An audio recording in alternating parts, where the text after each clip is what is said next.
All right, greeting once again, everyone.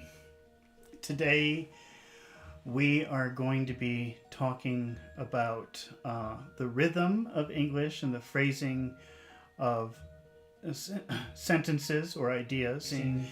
And so if you're the type of person who says, "Oh, I've been studying English for such a long time, but I don't know how to improve my accent," this is the beginning of that journey. So it's very important. It makes a huge difference, even if you're not even pronouncing the words correctly, if you can make some progress in the rhythm of what you're saying, then it will definitely help you. So, and it will also help with your listening, because sometimes it's really difficult to understand what people are saying, and it turns out that there is a reason for that. And we're going to be looking at that today. Okay, so the way that we're going to find the rhythm of English is we are going to emphasize some words and not emphasize other words. And the interesting thing about this is that that changes the pronunciation of the word. So you'll be surprised. So how do we decide which... And by the way, this is like the first in a very long series that I plan on doing about intonation. These are just like the basics of intonation, which is kind of a complicated subject.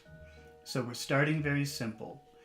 And what we're going to do is... Oh, we've got Still Waters here. Hi, Still Waters. How are you doing today? Today we're focusing on intonation. We're just going to practice the natural rhythm of sentences. And since your native language is Chinese, I think you might find this very helpful. Okay, so how do we decide which words to emphasize? You could emphasize any word, actually, and it will change the idea of the sentence. But we have to start with something. So let's take a look at a few sentences and identify the verbs and the nouns, the actions and the things or people or places. All right, now I'm just using this old comic book because, number one, there's no copyright, so I won't get in trouble, but also because it's all dialogue.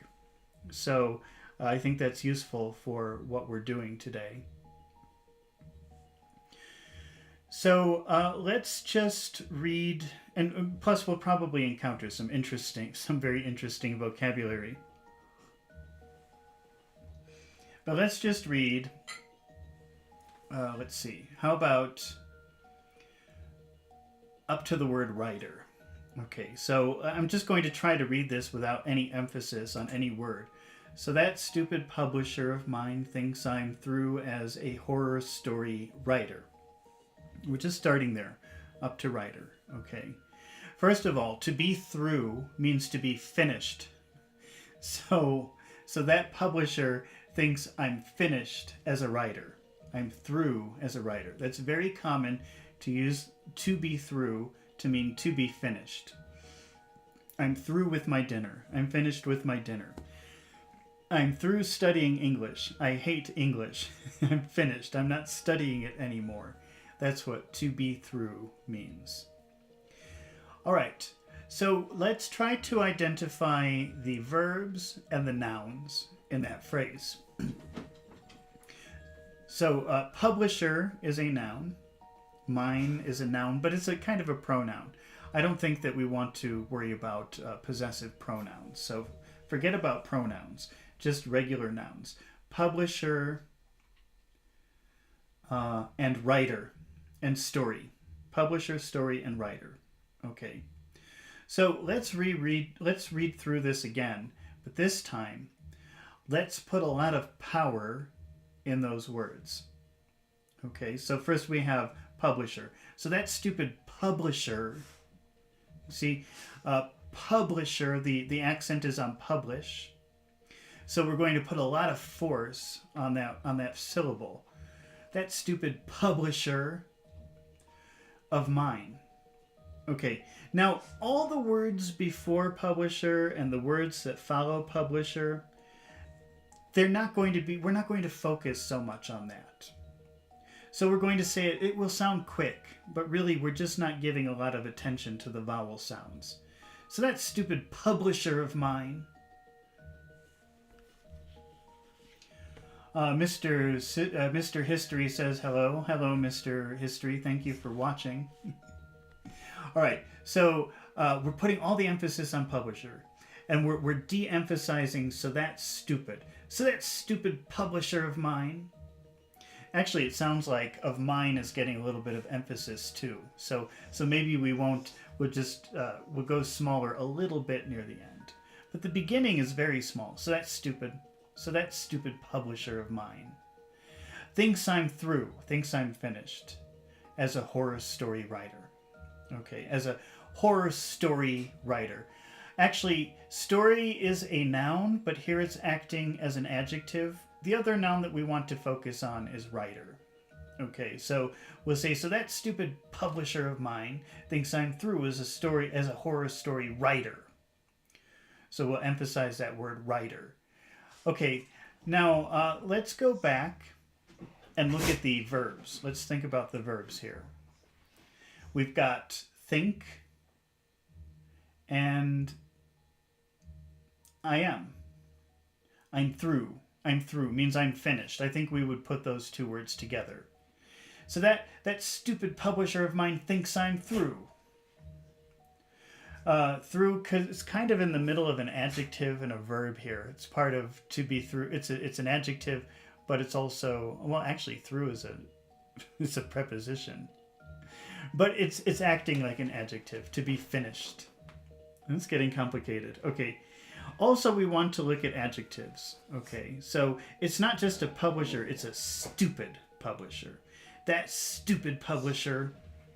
So that's another word that we may want to focus on. That stupid publisher of mine thinks I'm through. I think through is an important word here that we have to focus on. But notice how the other words are not getting attention. That stupid publisher of mine. So it really pops out at stupid publisher. That stupid publisher of mine thinks I'm through. Thinks I'm through. So we're putting a lot of strength there too. As a horror story writer. Okay. Well, let's continue. Because my monsters don't seem real enough. Because my monsters don't seem real enough. What are the nouns? Do we have any nouns here? We've got monsters. Because my monsters. What else? Don't seem real enough. That's the only noun. Monsters. Because my monsters don't seem real enough. Because my monsters don't seem real enough. Put all the strength on monsters. Because my monsters don't seem real enough. Now, maybe we can start to see a pattern. That stupid publisher of mine thinks I'm through as a story writer. Because my monsters don't seem real enough. Okay, I think real will be the... We've got seem, which is a verb. Don't seem real. I think because it's negative, we would put a lot of emphasis on don't. Don't seem. Don't seem. Don't seem real enough. Don't seem real enough. And I think real is an important word here. So we'll also emphasize that word. And when you notice, when you're emphasizing a word, suddenly the vowel sound becomes much bigger. It's not real, it's real. Real enough. Because my monsters don't seem real enough. Yeah, I think real is an important word here that we have to emphasize. But now we're kind of like riding on a roller coaster. We start low. So that stupid publisher of mine, I think we'll emphasize stupid. That stupid publisher of mine thinks I'm through. So we go up with stupid. So that stupid publisher of mine thinks I'm through. Through means finished. And I think that's an important word here. We have to put a lot of emphasis on it. Then as a, you might be tempted to read it just as it's written, as a. But it's not being emphasized. It's not important. So it just sounds like as a. You throw it in the garbage. As a. Through as a horror story writer. That stupid publisher of mine thinks I'm through as a horror story writer. Because my monsters don't seem real enough. I think real is the important word here. Maybe monsters. Huh. Well, I'll show him. Okay. Now, most of the time, for right now, I want to ignore pronouns, object pronouns, possessive pronouns, and just concentrate on verbs, adjectives, adverbs, and proper nouns or regular nouns. Okay, but this phrase, I'll show him, is a fixed phrase, and the emphasis is usually on him. I'll show him. Okay, that means I'll teach him a lesson. I'll show him. I'll create horror characters that he'll never forget. Okay, what do you think about that phrase? I'll create horror characters that he'll never forget. What do you think we should be emphasizing here? And let's pick from nouns and verbs and adjectives and adverbs. And I think never forget is really important here. So that he will never forget, because that he will is not being emphasized, it sounds like this. That'll. If we were emphasizing it, it would be that he'll. But because we're not emphasizing it, it sounds like this. That'll. And then we jump up. Never forget. That'll never forget. So you see, almost don't even hear that. That'll never forget. Okay, what about, let's see. I'll create horror characters that'll never forget. I think, what do you think? Which words? Should we emphasize anything in that first part? I'll create horror characters that'll never forget. Maybe create. Maybe I'll. Although I don't really want to do pronouns. I don't want to focus on pronouns today. So, but maybe probably it would be I'll create. I'll create horror characters that he'll never forget. Characters that will make Frankenstein's monster look like Sleeping Beauty. Okay. Characters that will make Frankenstein... What are the nouns in that last part? Characters, Frankenstein's monster, Sleeping Beauty. What do you think we should... what are the verbs? Will make, look like, look, but probably look like. It's probably a phrase here. What do you think we should emphasize here? Characters that'll make Frankenstein's monster look like Sleeping Beauty. This is kind of an up and down roller coaster here. Characters that'll make Frankenstein's monster look like Sleeping Beauty. I think we're kind of contrasting, we're comparing characters. The important idea here is characters, Frankenstein, Sleeping Beauty. Still Waters is asking, how do you pronounce the word really? And the thing is, and this is kind of the point, I'm just starting to do this for the first time. It's a very interesting topic, and I want to explore it very much. But the problem is, are we emphasizing the word really, or is it just part of an idea, and it's not really the most important thing? So, for example, if you say, I'm really tired, okay, there's no emphasis here. Or maybe we emphasize tired. I'm really tired. And then you notice how the vowel sound pops out of tired. I'm really tired. It becomes very big. Okay, but if you want to emphasize the really part, then you're going to push out the vowel sound in a very strong way. I'm really tired. So if you ask, how do you pronounce the word really, it depends. Is it part of an emphasis of something? Is it part of our focus? Or is it just another boring word in a sentence? Because if it's a boring word in a sentence, it'll just be really. But if it's because you are emphasizing something that's the most important idea, part of your idea, then it's really, and you really push it out. And that's what you're asking, because you're saying, is it really or really? And it depends. Are you using it for emphasis, or are you using it as just another word?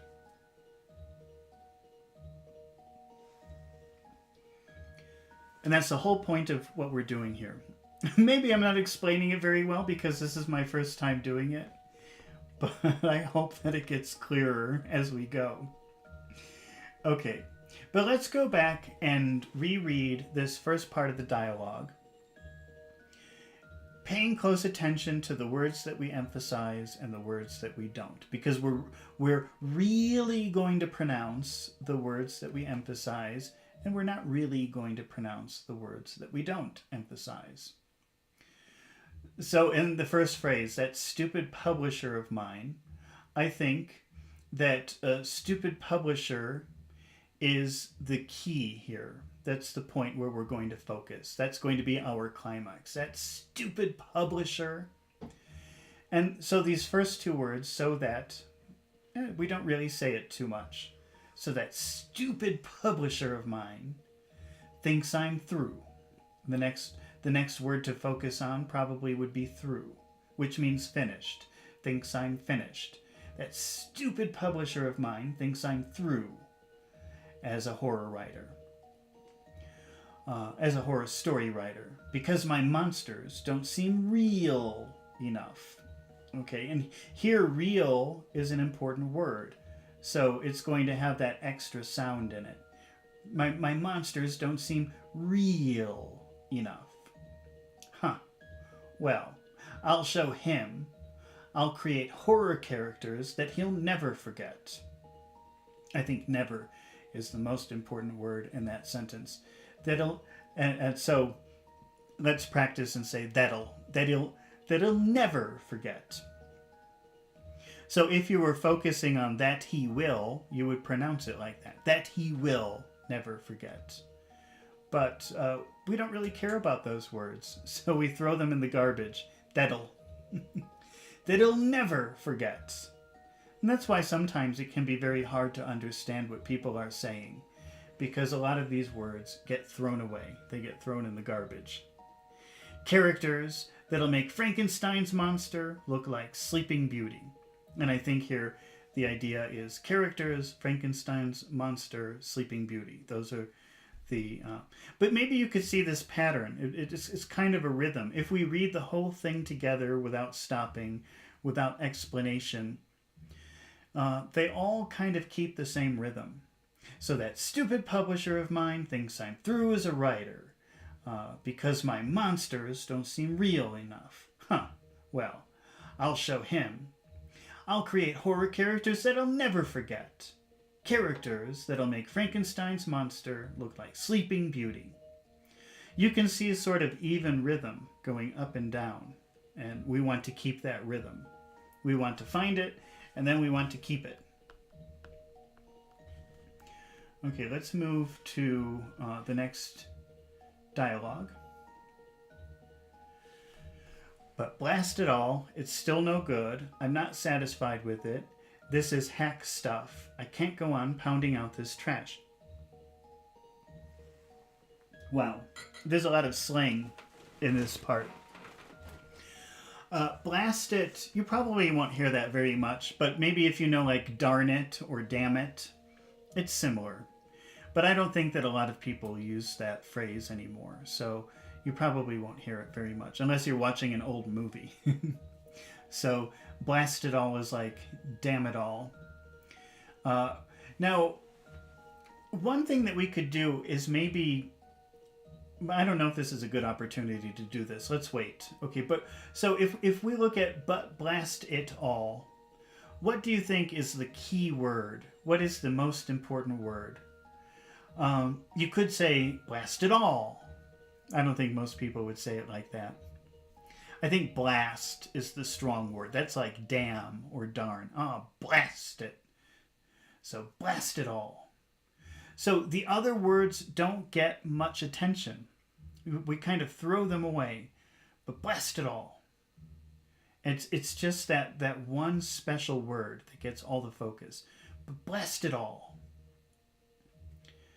If you say those words individually, but blast it all, and you give them all attention, they sound different. But it all becomes it all. And but becomes but. But blast it all. It's still no good. It's still no good. What do you think we should focus on in that phrase? It's still no good. No good?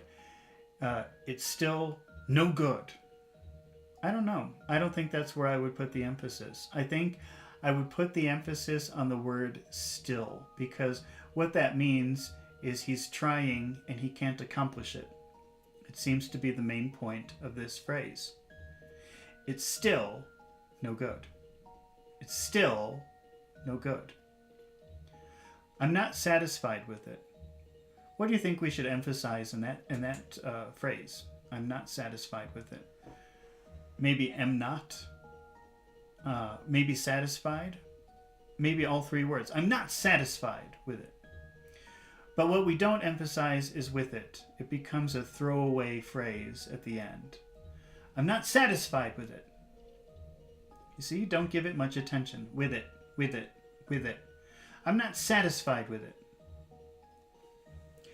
This is hack stuff. A hack is like a person pretending to do something. So a hack writer isn't a good writer. A hack writer is a horrible writer, pretending to write, but not really writing. A hack journalist isn't a journalist. They just repeat what they're told in the paper. So that's very common to use to talk about journalists, calling them a hack. They don't really report news. They just repeat what the government tells them or what the corporations tell them. They don't care about the truth. So they're not real journalists. All right, so we've got, but blast it all. It's still no good. I'm not satisfied with it. See? This is hack stuff. I think hack is the important word here. Hack stuff. This is hack stuff. Still is an adverb. An adverb is a content word. That's what Stillwater says. That's true. But I don't think that you should emphasize every adverb, every adjective, every noun, every verb. Maybe you could if you wanted to. But I think it's good to just try to pick one or two words. We don't want to emphasize everything. That would sound, I think, kind of like exaggerated speech. So we just want to identify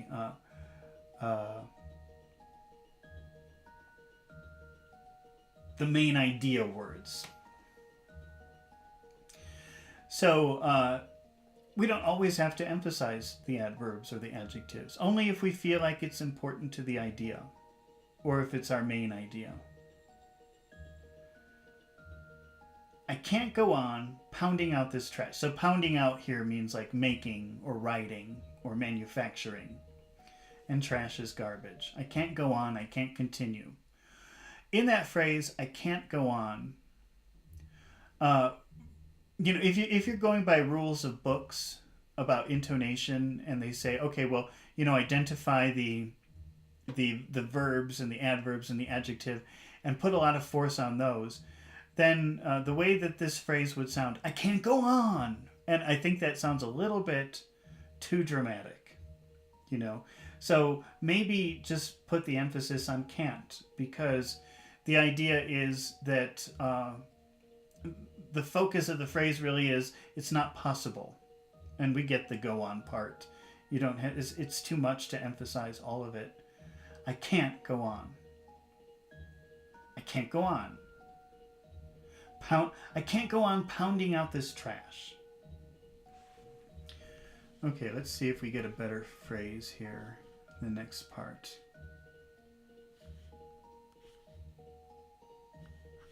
Okay. So we've got, I'll toss the whole mess into the fire, and toss means throw. So I'll throw the whole mess, the whole disaster, the whole horrible thing into the fire. He's going to burn his story because he hates it. What do you think we should focus on here? I'll toss the whole mess into the fire. Let's see. Let's try a couple. I'm not even sure. I'm just doing this with you. I'll toss the whole mess into the fire. I'll toss the whole mess into the fire. I think whole mess is what we should be focusing on here. I'll toss the. So that first part, it just becomes like one word. I'll toss the. And you don't really pay too much. If you were emphasizing I will as a contraction, it would sound like this. I'll toss the whole mess into the fire. So it has a lot of sounds in it when it's being emphasized. But when it's not being emphasized, it's just I'll toss. I'll toss the.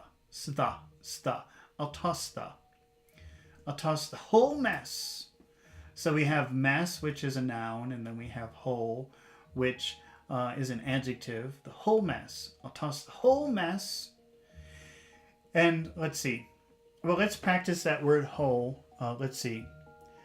I ate the whole pizza. So that's neutral. That's neutral whole. Not paying too much attention to the vowel sound in the middle. I ate the whole pizza. Okay, but if you wanted to say, oh, I can't believe I did that. I'm such a pig. I ate the whole pizza.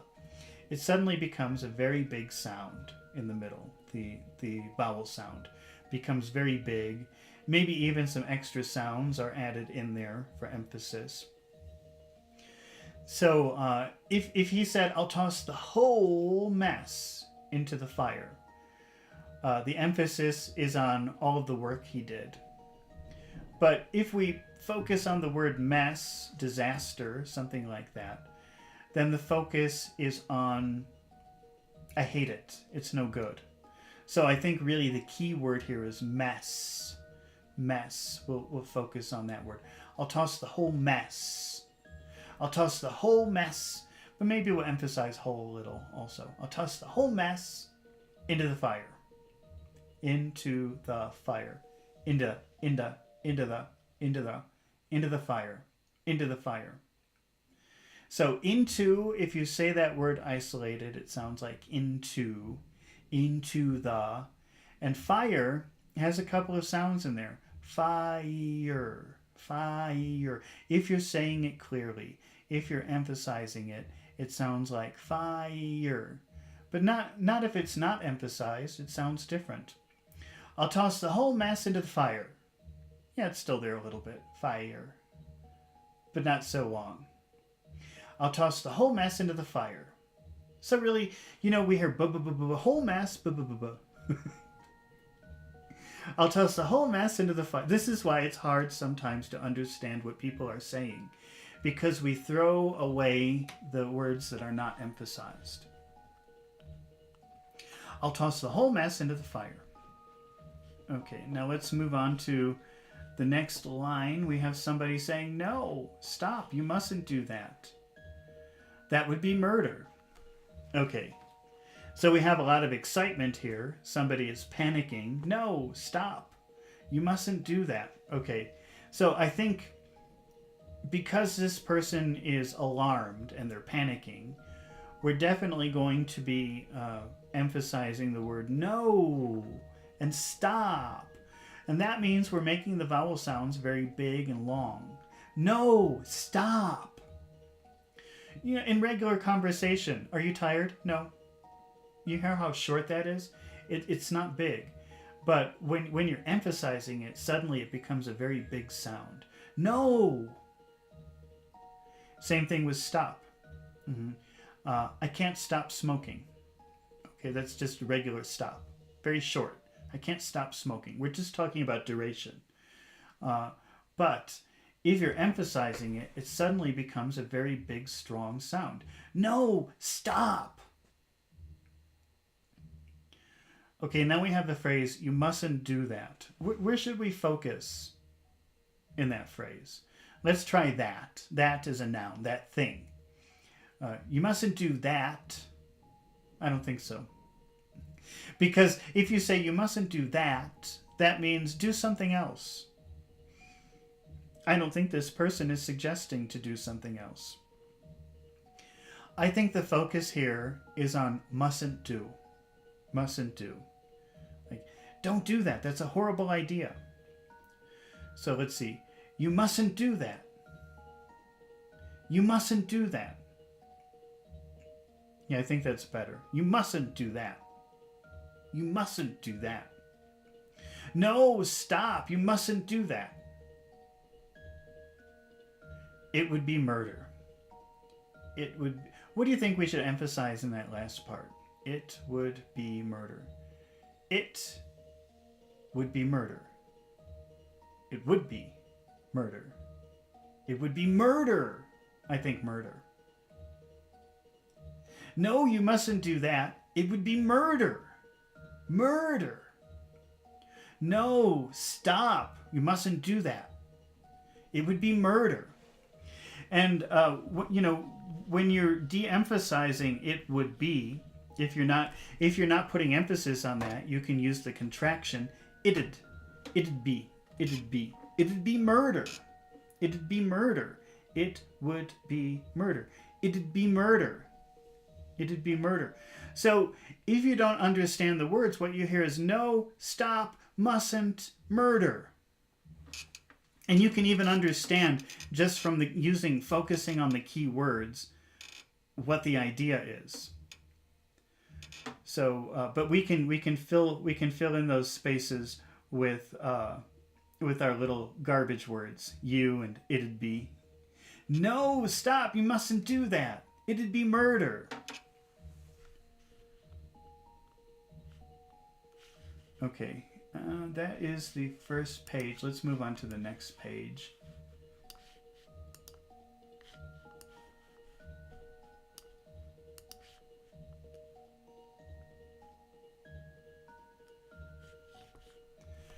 Huh? Holy smokes! I must be seeing things. This can't be real. Okay, holy smokes. That's just an expression of surprise. Probably people wouldn't say that very much now. They would say, holy sh...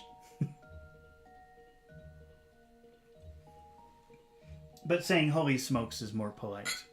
But I don't think people do that anymore. So again, I think, this is a phrase that you say when you're surprised. So it's always emphasized. Holy smokes. If you don't have those words emphasized, they sound different. Let's see.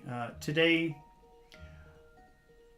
I'm not eating meat because today's a holy day. Okay, so it sounds very short. But that's the word holy. Holy. But when you're emphasizing it, it becomes much bigger. Holy. Holy smokes. Let's see. I see smoke. I see smoke coming from the house. I see smoke coming from the fire. Smoke. Smoke. Smoke. But not here. Here it's smokes. Everything is pronounced. Holy smokes. I must be seeing things. What do you think about that phrase? I must be seeing things. We've got must be seeing as a verb, and we've got I and things. I think we have to put the emphasis on must be seeing. I must be seeing. I must be seeing things. And then we don't emphasize I or things. It's very small, very short. I must be seeing things. And maybe I would put more emphasis on the word seeing. I think that's the peak of our sentence. Seeing. I must be seeing things. But I guess when people are saying that, I must be seeing things. No, I think it's seeing. I must be seeing things. Okay, now we've got this can't be real. I think that we could emphasize the word real here. So how would that sound if we were emphasizing it? We would have to make sure that we're saying all of those little sounds inside the word. When people are talking, probably they, in a conversation, that word real is just real, real, real. Like, it was a real experience. It was a real experience. Okay. But here, we have to be sure to emphasize, in order to emphasize the word properly, we have to say all of the sounds inside the word. Real. This can't be real. I don't know if I would emphasize that word, though. I think what I would emphasize is maybe can't be. This can't be real. Can't. I would emphasize the word can't. This can't be real. This can't be real. So we've got, huh? Holy smokes. I must be seeing things. This can't be real. This can't be real. My dog is having a dream. He's sleeping and having a dream. You can hear him. Okay, now the next line is, I'm as real as you've made me on page 7 of that script you want to burn. Okay, I'm as real as you've made me. What should we emphasize there? I'm as real as you've made me. What do you think? I think it should be made. I think that we should be emphasizing that word. I'm as real as you've made me. Or maybe you've made me. I'm as real as you've made me. On page 7. I'm as real as you've made me on page 7 of that script you want to burn.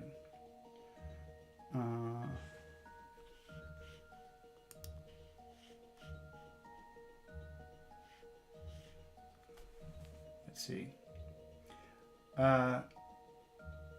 Sorry, I got distracted for a minute.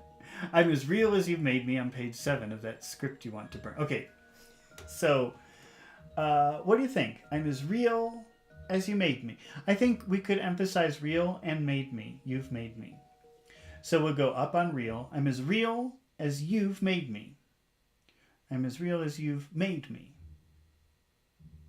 I'm as real. This is hard. What should we do? I'm as real as you've made me. You've made me. I'm as real as you've made me. Maybe made. I think I would do made. So we'll go up on real and go up on made. I'm as real as you made me. On page 7. Of that script you want to burn. Do you think we should emphasize anything in that final part? Of that script you want to burn. I think that script is where we should focus. And maybe burn. Of that script you want to burn. I'm as real as you made me on page 7 of that script you want to burn. Okay, the hard part about this is you could emphasize any of these words. So we're just using a starting point of focusing on nouns, verbs, adverbs, and adjectives. Because you really could emphasize anything that you want.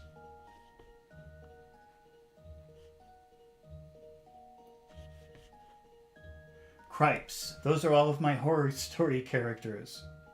Cripes is an exclamation. It's like saying, oh shit, or something like that. But it's more polite. And probably people don't use that anymore. But you could if you wanted to. And again, this is a focus word. So actually, you probably would focus on this word. Cripes. Cripes. Cripes. Those are all of my horror story characters. What do you think we should emphasize in that second part? Those are all of my horror story characters. I think if we're avoiding pronouns or representative words, then I think that our only choices would be are or horror story characters. Let's try are. Those are all of my horror story characters. No. Because that means you're wrong. I don't have any more if you focus on are. So it can't be are. I think we have to focus on characters. Or maybe all, I mean, if we weren't sticking to the rules, I think I would prefer to use the phrase all of my and focus on that. Those are all of my horror story characters. Those are all I have. But let's focus on characters. Those are all of my horror story characters. I think we have to treat that like one phrase. Horror story characters. Horror story. And because horror story, those two words go together, we'll focus on horror, the first word. Those are all of my horror story characters. Maybe we'll go back up for characters. Cripes. Those are all of my horror story characters.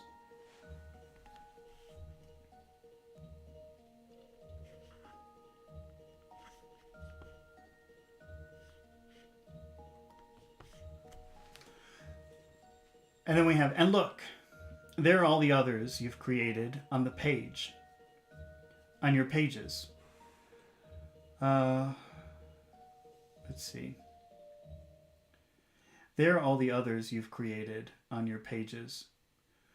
Okay.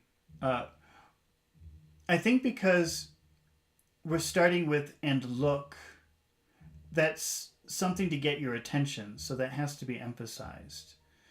So you have to say, and look. Very strong vowel sound in the middle. And look. There are all the others. What do you think that we should focus on here? I think all of the others. There are all the others. There are, it has to be are all the others. There are all of the others. Are all the others. Maybe we've got to do a couple of things here. There are, and then we throw away all the, and then we focus on others. There are all the others. There are all the others. And look, there are all the others. So yeah, we definitely have to focus on others. And look, there are all the others. So that phrase, there are all the, it just becomes a throwaway phrase. There are all the, there are all the. There are all the. And look, there are all the others. You've created on your pages. You've created on your pages. I think created is what we would like to focus on here. You've created on your pages. And look, there are all the others you created on your pages. Maybe pages. Okay.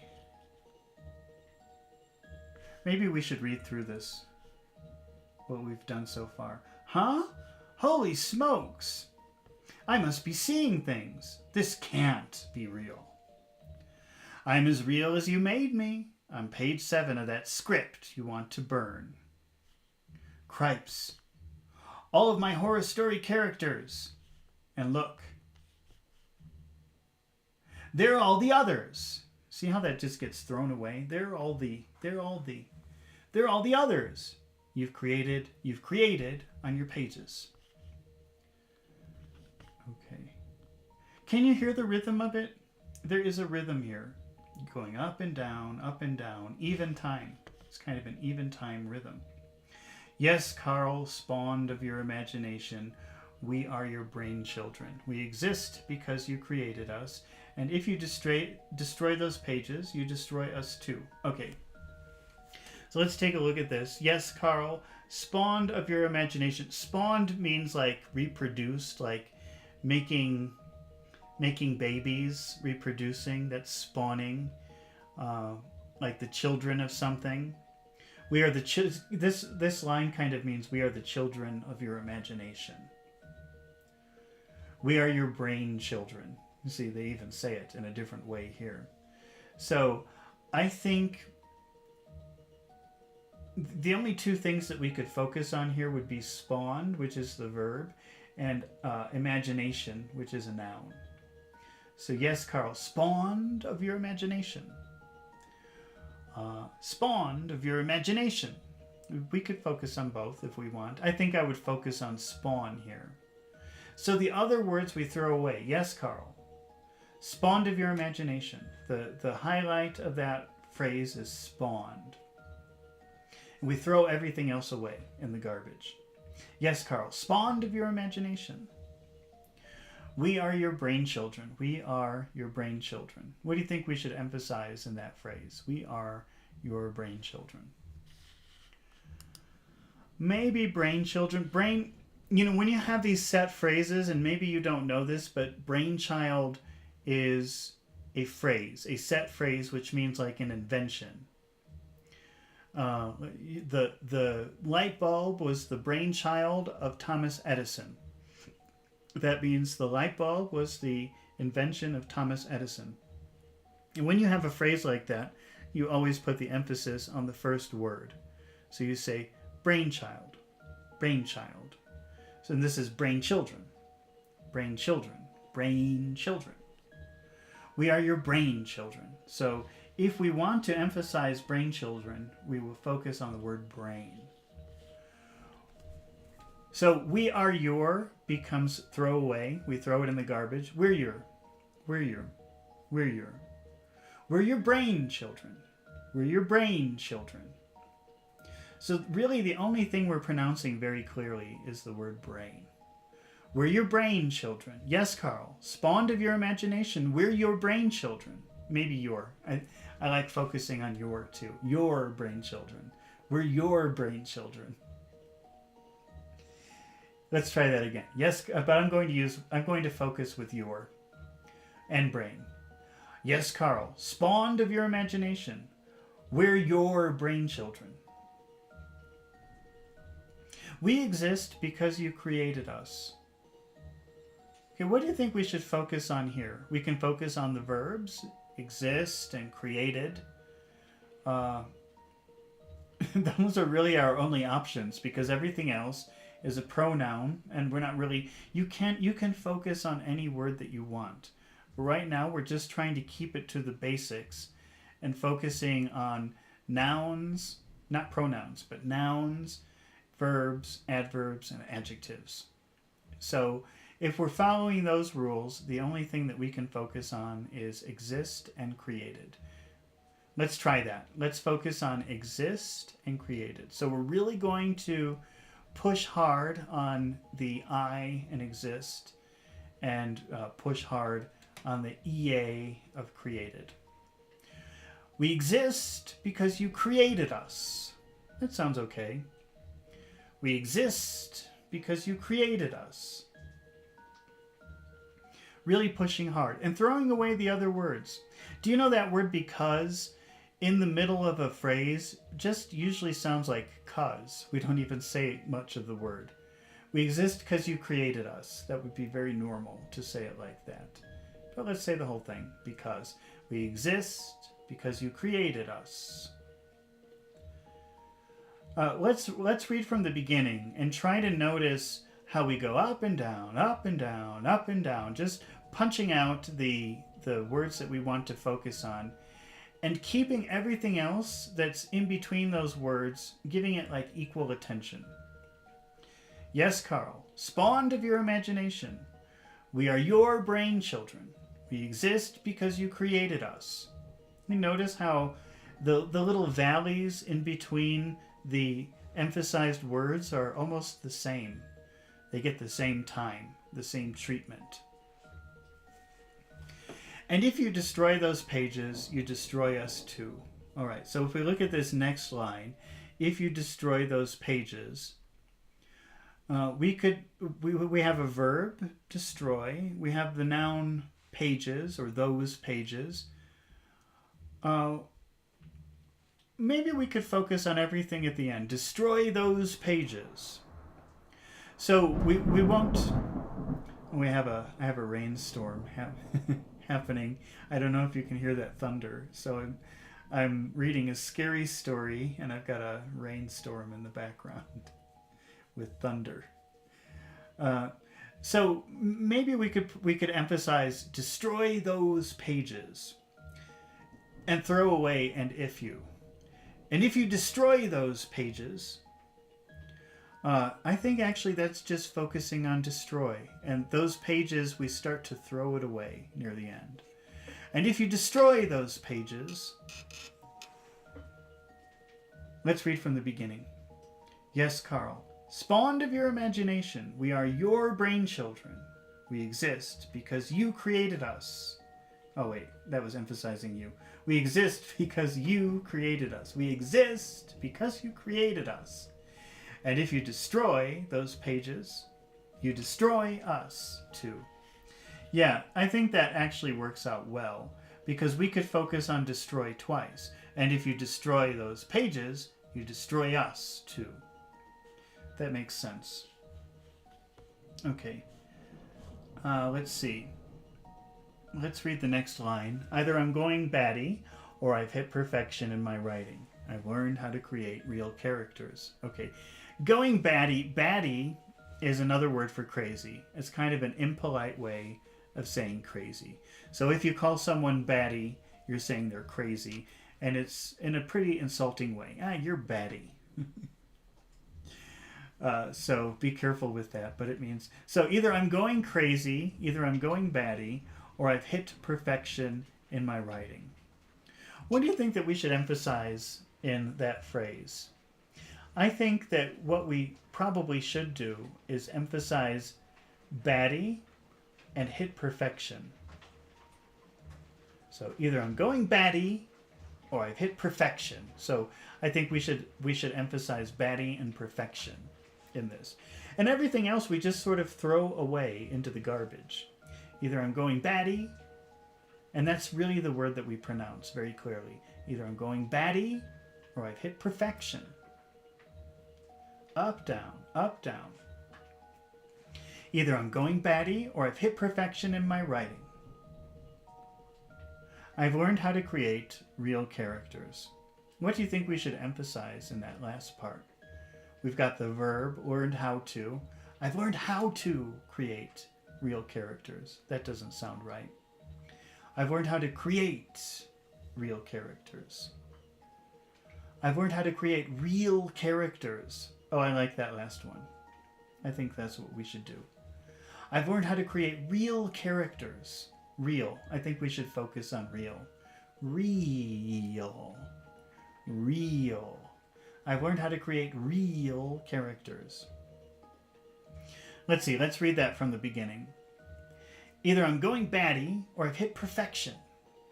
Either I'm going batty or I've hit perfection. So we go up on batty, we go up on perfection.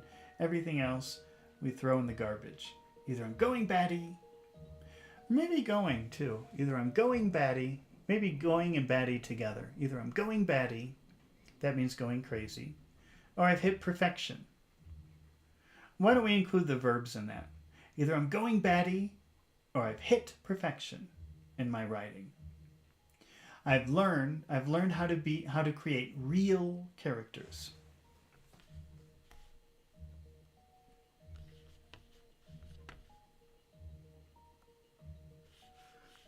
All right, let's read the next line here. I'll find out if this is fact or fiction by tossing one of these pages of my script into the fire. Okay, so we have find out, which is a phrasal verb. It means discover. It's pretty common, so you probably already know that one.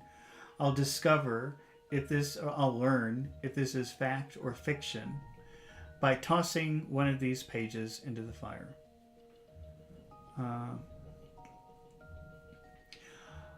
Maybe, what do you think we should focus on here? I'll find out if this is fact or fiction by tossing it. What if we focused on the verbs? I'll find out if this is fact or fiction by tossing one of the. Remember, toss means throw. So let's see. I'll find out if this is fact or fiction by tossing one of these pages of my script into the fire. This is kind of an awkward sentence. I'll find out if this is fact or fiction. What if we focus on fact or fiction? Okay, because that would mean like, I want to know if this is true or not true. That kind of makes sense. I'll find out if this is fact or fiction by tossing one of these pages, of my script into the fire. Let's see. This one's hard. So what if we just isolate the important words for a minute? Find out, fact, fiction, toss, pages, script, into fire. Okay, we're not into. We shouldn't use the preposition into. We'll try that again. Find out, fact, fiction, toss, script, into fire. I keep saying into. I didn't want to do that. Let's see. I think fact or fiction. I'll find out if this is fact or fiction by tossing one of these pages of my script into the fire. And I think the other important word, maybe script and maybe fire. Let's try that. I'll find out if this is fact or fiction. So listen to how that's just like one word. I'll find out if this is. I'll find out if this is. I'll find out if this is. We're not, it's really hard to hear each individual word. It's like one long word. I'll find out if this is. I'll find out if this is. Then we get to our special words. So we say those very, very clearly. Fact or fiction. I'll find out if this is fact or fiction. Okay, and then we get back to the garbage words. By tossing one of these pages of my script, I'm not going to say of my script because it's too much to say. So let's just say tossing one of these pages into the fire. And I think the next word, maybe pages and maybe fire. Let's see. I'll find out if this is fact or fiction by tossing one of these pages into the fire. I think I would just emphasize that whole final phrase. Into the fire. Into the fire. That's all important in my opinion. I'll find out if this is fact or fiction by tossing one of these pages into the fire. Maybe pages by tossing one of these pages into the fire. And actually, no, fire is not emphasized. Into the fire. Into the fire. I'll find out if this is fact or fiction by tossing one of these pages into the fire. Pages. One of these pages, maybe. Okay, let's keep going here. We'll probably just do a few more, and that'll be enough for today. It's a lot of work. But it's interesting. It's a very interesting topic, and we need to do more of it. Oh, let me just refocus this. We have fire snatches at the sheet of paper. Snatch is when something takes something, when something is grabbed by something else. Snatch. We've had that word before in some of the books that we were reading. So snatch means like take very quickly. Fire snatches at the sheet.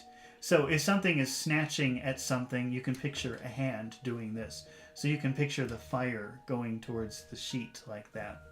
Fire snatches at the sheet of paper, and it bursts into flame. All right, what are the verbs that we have here? We've got snatch and burst. Those are our verbs. What if we just focused on verbs? Fire snatches at the sheet of paper. Fire snatches at the sheet of paper. So we throw away that at the sheet of paper becomes at the sheet of paper. At the sheeta. At the sheeta. At the sheet of paper. Fire snatches at the sheet of paper. And it bursts into flame. That doesn't sound too bad, actually. Fire snatches at the sheet of paper. And it bursts into flame. But maybe we could emphasize the word flame. And it bursts into flame. Fire snatches at the sheet of paper. And it bursts into flame. That could be okay too. It's up to you. That's what's hard about this, is it's really your decision what to focus on. But focusing on one thing instead of another thing changes the idea. And I think that's the art of doing this. Learning what to focus on. It is not an easy. There's no right or wrong answer, but it could change the idea a little bit. All right, let's go to the next. What do you call that? A cell? The next compartment? I don't know what to call it. And at the same time, one of the creatures is suddenly enveloped in fire. Well, enveloped means surrounded. So at the same time, one of the creatures, so he throws one of the pages into the fire, and one of these monsters that's around him, his creations, also starts to burn. So throwing the paper into the fire makes the creature in real life also burn. Okay, so we've got, and at the same time, one of the creatures is suddenly enveloped in fire. What are the verbs in that sentence? At the same time, one of the creatures is suddenly enveloped in fire. There's only one verb, and that is enveloped. Is suddenly enveloped. No, it's just is. But I think I would put is and enveloped together. So let's see. At the same time, one of the creatures is suddenly enveloped in fire. So now suddenly is an adverb, and I think that's an important word in this sentence. So I'm going to guess that we should emphasize that word. And let's just try to emphasize that one word. And suddenly at the same time, one of the creatures is suddenly enveloped in fire. I think enveloped, which is an adjective here, is also a very good word to emphasize. So we've got two words that we want to emphasize together. At the same time, one of the creatures is suddenly enveloped in fire. So let's practice throwing and at the same time one of the creatures is. Let's practice throwing that in the garbage. And at the same time, and at the same time, one of the creatures is suddenly enveloped. One of the creatures is. And at the same time, one of the creatures is. And at the same time, one of the creatures is. And at the same time, one of the creatures is suddenly enveloped in fire. See how we throw away all those other words? We just throw them in the garbage. And at the same time, one of the creatures is suddenly enveloped in fire.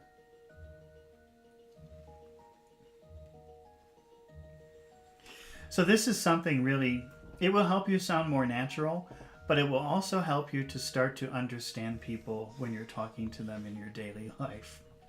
Because maybe you can start to understand all the garbage phrases that we have if you start doing it yourself.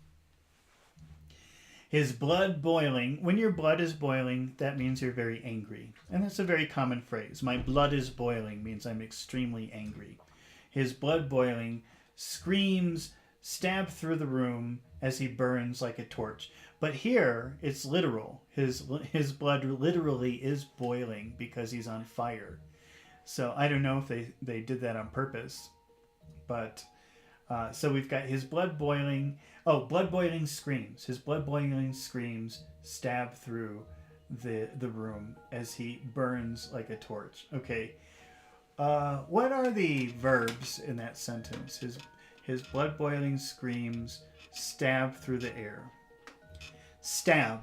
Stab is the motion of taking a knife and doing this. That's stabbing something with a knife. That's what stab means. Here it's used in a more metaphorical way.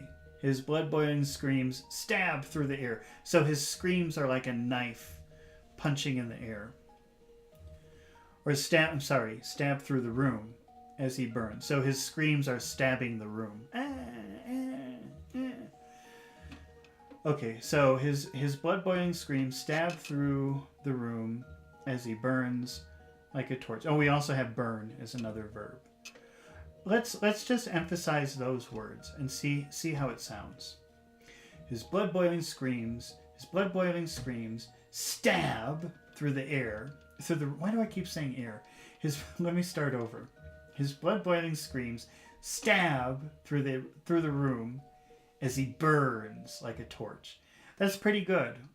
Just emphasizing the verb, I think. I don't know if we have to emphasize anything else. Let's practice throwing away the first phrase. His blood-boiling screams. You know, if you were pronouncing those words, well, first of all, blood boiling is a fixed phrase. So when you have these fixed phrases, you always emphasize the first word. So the proper way to say this is blood boiling. Not blood boiling, but blood boiling. Blood boiling. Emphasize the word blood. His blood boiling screams. But because we're not really focusing on that phrase, it becomes smaller than normal. His blood boiling screams stab through the room. His blood boiling screams. Maybe we could emphasize screams. That would be a good word. So if we're not emphasizing it, screams. But if we're emphasizing it, screams. We make that E very big. His blood boiling screams stab through the room. I like that. What do you think? And then we have burns. So we have as he, and because we're not emphasizing it, it just, we throw it away. We throw it in the garbage. As he. His blood boiling screams stab through the room as he burns like a torch. Like a torch. Throw that in the garbage. Like a torch. His blood-boiling screams stab through the air, through the room, as he burns like a torch. Okay, let's move on to the next line here. And then we have a few moments later. That, you know, that meme they always play in the video, but here it's for real. We have, and a few minutes later, all that's left of the monster is a mound of ashes. Okay. What do you think we should emphasize here? And a few minutes later, all that's left of the monster is a mound of ashes. A few minutes later, do you think we should emphasize that phrase? And a few minutes later, I don't think so. How would that sound? And a few minutes later, no, that doesn't make sense. We'll throw that in the garbage. And a few minutes later, all that's left of the monster, maybe we could emphasize the word left, meaning remaining, all that is remaining of the monster. All that's left of the monster, that makes sense. All that's left, so we'll throw the other things in the garbage. And a few minutes later, all that's left of the monster. And then I think maybe mound. Mound is like a little pile, like a small mountain. It's from the same word, mound, mountain. But mound is very small and mountain is very big. A mound of ashes. All that's left of the monster is a mound of ashes.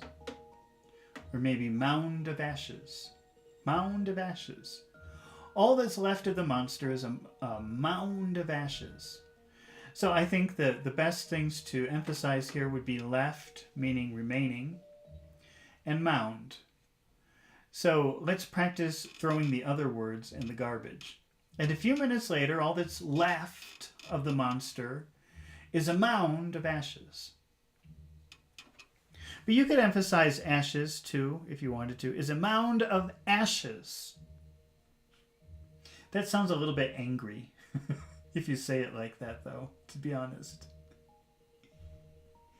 Okay, let's move on to the next line, which is, you murdered him. You murdered him. What do you think? I think it's very obvious what we have to emphasize here is murdered. You murdered him. You murdered him. So that vowel sound on the accented syllable, it becomes very big. You murdered him. You murdered him. And because him is not being emphasized, it could become dim, murdered him. You murdered him. You murdered him. That would be pretty normal to say it like that. You murdered him.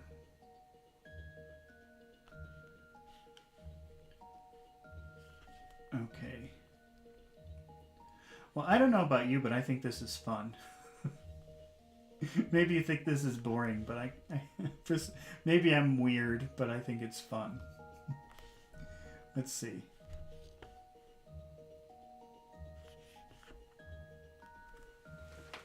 I warned you that would happen, and you deliberately killed him. You're a murderer. Carl Bascom. Okay, let's see. I warned you that would happen. In that first phrase, I warned you that would happen. What do you think that we should be emphasizing here? What are the verbs? We've got warned and would happen. Let's just try emphasizing that. I warned you that would happen. And if we're not emphasizing would, which I don't think we should do, because that just makes you question everything. If you emphasize the word, I warned you that would happen, that doesn't work. So we're not going to emphasize the word would. We can just make a contraction with that and would, that'd happen. And that really makes the word happen pop out. That'd happen. I warned you that it'd happen. I warned you that it'd happen. I warned you that it'd happen. Let's look at the next phrase. And you deliberately killed him. What do you think we should emphasize there?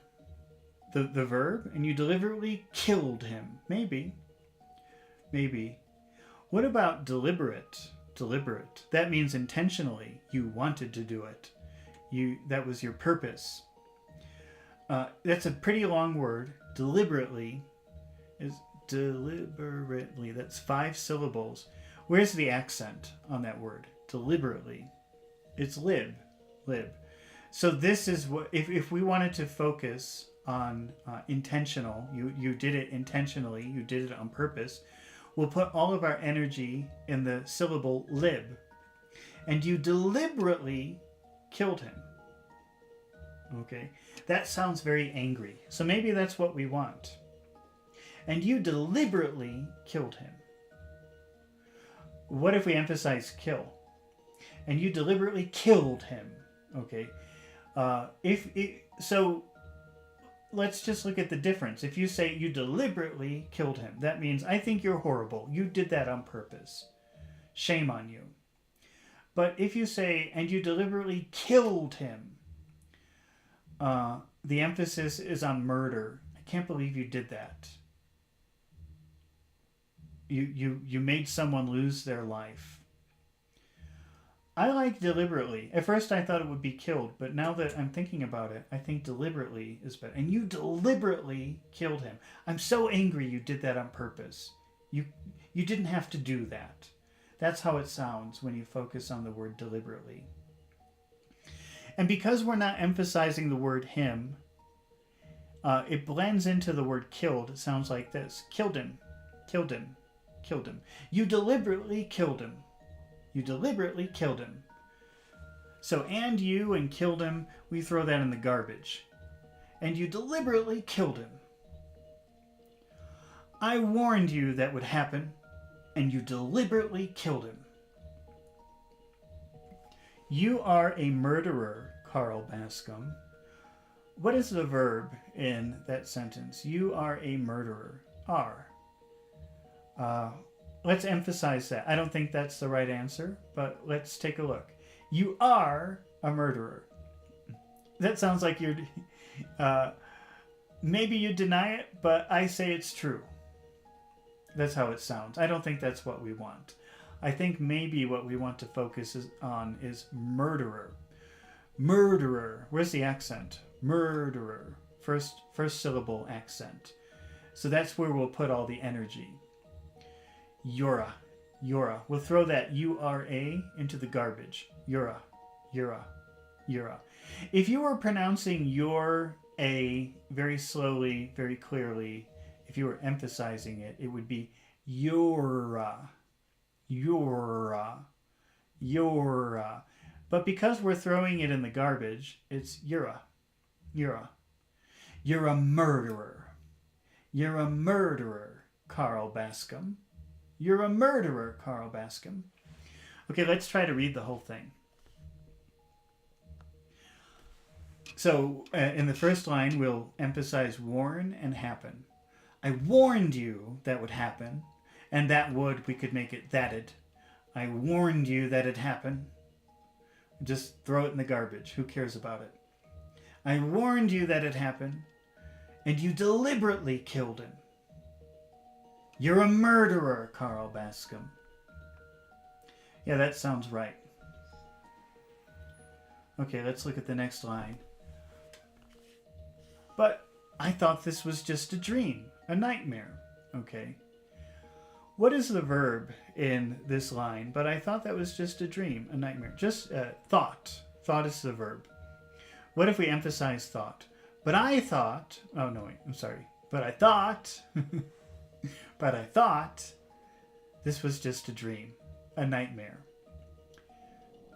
I don't think so. I don't think that's where we want to put it. If you say it like that, but I thought this was just a dream, a nightmare. How does that sound? But I thought... I'm not even sure what that means if you say it like that. But I thought that was just a dream, a nightmare. Well, I don't know. It doesn't sound right, though. I don't like it. And I think where we want to put the emphasis is on just a dream, a nightmare. So just we don't really...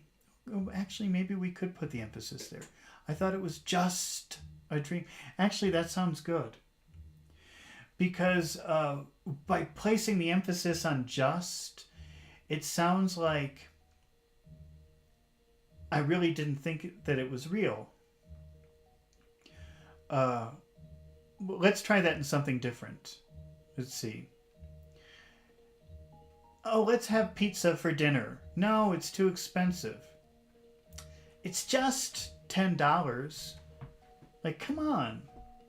It's not really that expensive. So, but when you put the emphasis on just, you're making the thing that follows it sound insignificant. Like it wasn't important. I thought it was just a dream. I didn't think it was real.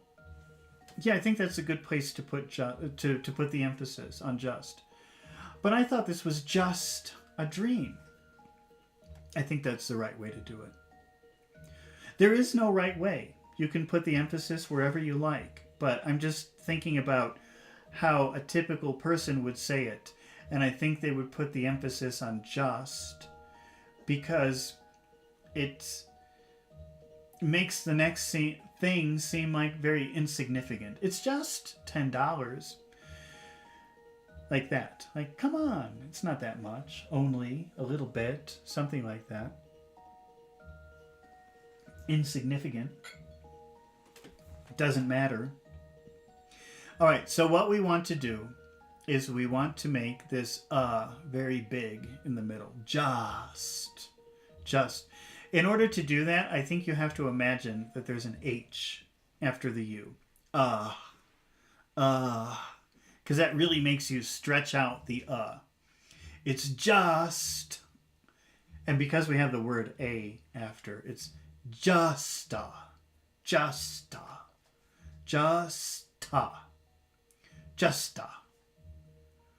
But I thought this was just a dream, a nightmare. All right, let's go on to the next part here. If you have questions or you disagree with me or you want to hear it sound a different way to see what it means, then make sure that in the comments you say something, because I would be happy to explore this with you. I won't be able to answer right away. I'll have to explore it. I'll have to do it and see how it sounds. This is really about using your intuition, your own feelings about what is being said and what you think the focus is. But this is how people talk, and there's a rhythm to it, which we have to explore more. I haven't been focusing on that too much today, even though I wanted to. I'm kind of learning this along with you. I've never paid attention to this before, so this is something I'm learning with you. Yes, Carl. Oh wait, we already read that part.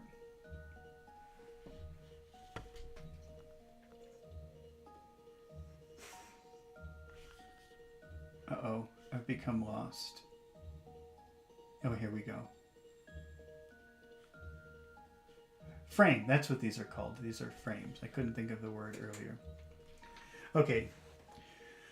So now the monsters are getting worried. Before he destroys more of us. So they want to rebel and get him before he wait a minute. Am I not following this properly? No, that should be the next one. Okay. So they want to prevent him from burning any more pages because he'll kill them.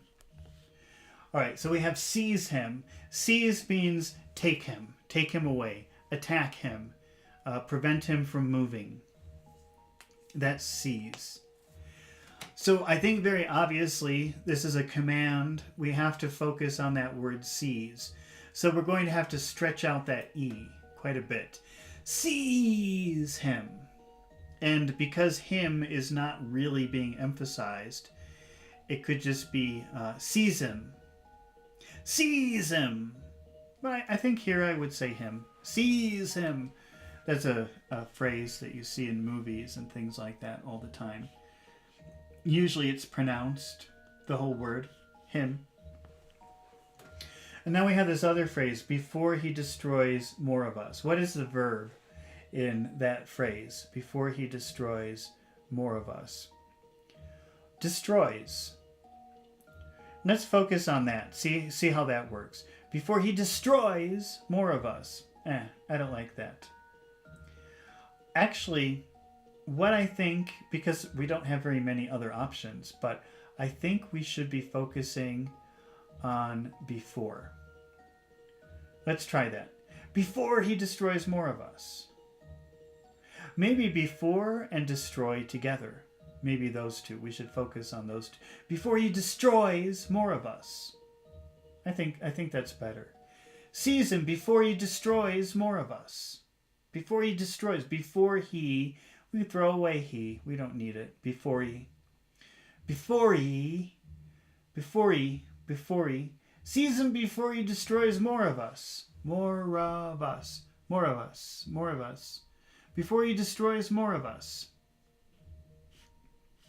No, I won't. I promise. Here, you can have the rest of the script. Okay.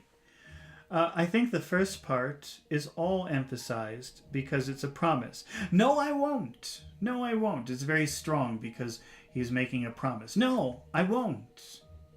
All of those words are pronounced in a very big way. So in a regular conversation, are you going to the store? No. No. You hear that vowel sound? No. No. But when it's emphasized, when it's pronounced very clearly, it's oh. No. No, I won't. No, I won't. I promise. Okay. Now, this word here is being said because he's offering something. Here. Like he's giving the pages to the monsters so he can't burn them. And because of that, because you're offering, it's a very important thing. Here, I think it's important to emphasize that whole word. Here. Here. Let's compare that to the non-emphasized here. Let's see. What are you doing here? What are you doing here? What are you doing here? Now compare that to offering something to someone. Here. Can you hear the difference? It's really fascinating, actually. So, is John here? Is John here? Is John here? If you say it slowly and you say each word, it's very big. Is John here? But that's not how people talk. It becomes very small and thrown away. Is John here? Is John here? Is John here? But when you're offering something to someone, I think you always would emphasize it very and make it very strong. Here. Then you pronounce everything very, very purely. You can have the rest of the script. All right, what is the verb in that sentence? You can have the rest of the script. Have, can have. Let's try to emphasize that. You can have the rest of the script. Maybe that's what we should emphasize here. You can have. Now, if you say that word can, that's a very long A sound, long in duration. That's like three sounds. Can, can. But not in the middle of a sentence, not if it's not being emphasized. Then it becomes kun.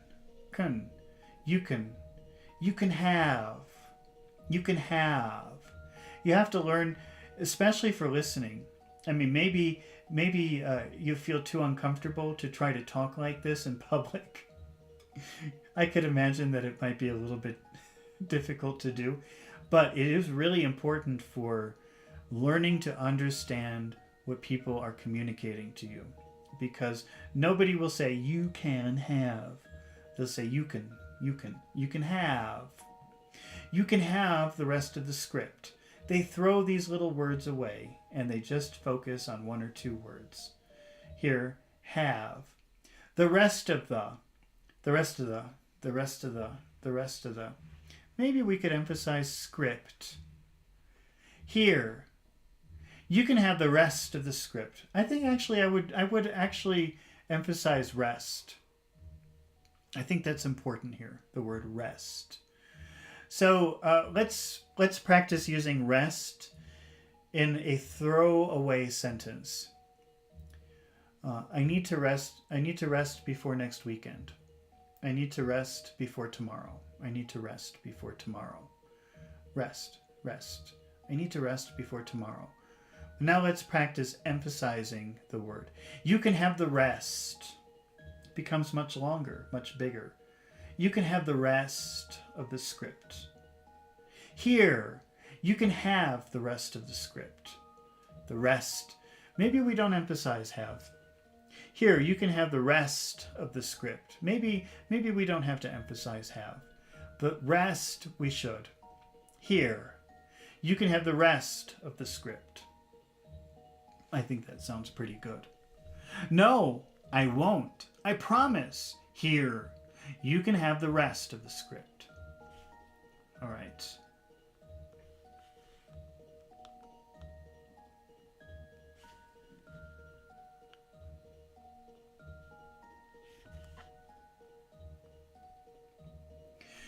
Carl's pleas die away as the room suddenly fills with a mysterious green mist and the smell of death. The macabre population dissolves into the putrid smog, and Carl feels himself falling through a vortex lined with a mosaic of horrendous faces. Oh boy. Let's see. So to plea is to beg. So Carl's pleas, Carl's begging, please stop, please don't. Like that. Die away. So at first his begging was very strong. Oh no, please don't. But they die away. That means they become softer and softer, and then they disappear. Carl's pleas die away as the room suddenly fills with a mysterious green mist. Okay, what are the verbs in that phrase? We've got die away and fill. Let's just start with that. What if we emphasize die away and fill, and we throw away the other words? Let's try that. Carl's pleas die away as the room suddenly fills with a mysterious green mist. I think we need more. We need to add more emphasis here. So, what are the nouns in this sentence? We have please and room and mist. Let's add those. Carl's pleas die away as the room suddenly fills with a mysterious green mist. I think that's a little bit better. What do you think about, I think maybe mysterious would be a good word to emphasize. Mysterious. Where's the accent in that word? That's an adjective. Mysterious. Stare. Mysterious green mist. That sounds good. So in that phrase, mysterious green mist, let's emphasize mysterious. Let's really pronounce the stare in mysterious and mist. A mysterious green mist. The room. What if we emphasize suddenly? That's an adverb. The room suddenly, sudden, sudden, sud. I'm just thinking, where's the accent? Sudden, sudden. Okay, the accent is on the first syllable. Let's add sudden. So, Carl's please die away as the room suddenly. So we put a lot of sound in that in suddenly. The room suddenly fills with a mysterious green mist. Carl's pleas die away as the room suddenly fills with a mysterious green mist. Okay, then we have this phrase, and the smell of death. I think we could emphasize the word smell and the word death. So we'll make that E in smell. Pretend that there's an H after the E in smell. Smell. So you have to make the E longer to try to pronounce the H. The smell of, and then we have the same sound, death. The smell of death. Sounds very dramatic, but this is a very dramatic story. And the smell of death. A mysterious green mist and the smell of death. Yeah, well, that's how people read. I mean, that's not really how people talk. But if you were reading the story, that would be a pretty good way of reading it. I'm no reading expert, but that sounds pretty good to me. Carl's please die away as the room suddenly fills with a mysterious green mist and the smell of death. Oh, I shouldn't emphasize green. And a mysterious green mist and the smell of death. The macabre population dissolves in the putrid smog. Okay, macabre. That word macabre means bloody, like bloody, and scary, bloody, something like that. Let me just check the definition of that word. Macabre.